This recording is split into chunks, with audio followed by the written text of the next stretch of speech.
the superstars, I'm talking about the Tim Duncans, the Kobe Bryants, the Steph Currys, how hard they really work. Robert Ory's told me stories about Kobe Bryant, how they used to beat him in a three-point contest, and they'd make fun of him. And he said they'd get to practice the next day, and Kobe had been there an hour working on his three, working to try to beat them.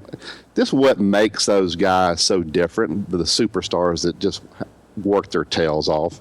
Well, here's what I'll say specific to guys like Tim Duncan, guys like David Robinson, Dirk Nowitzki, Hakeem Olajuwon.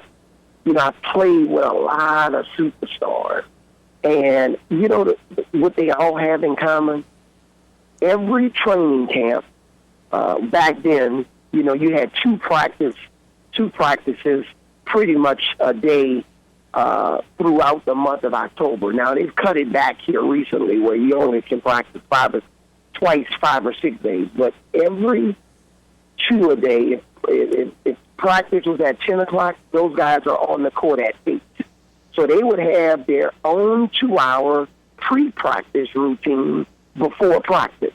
Then practice would be from 10 to 12. So they work from 8 to 12.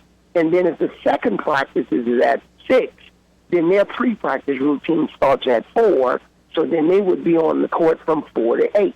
So those guys were working 8 hours a day throughout the entire month of October.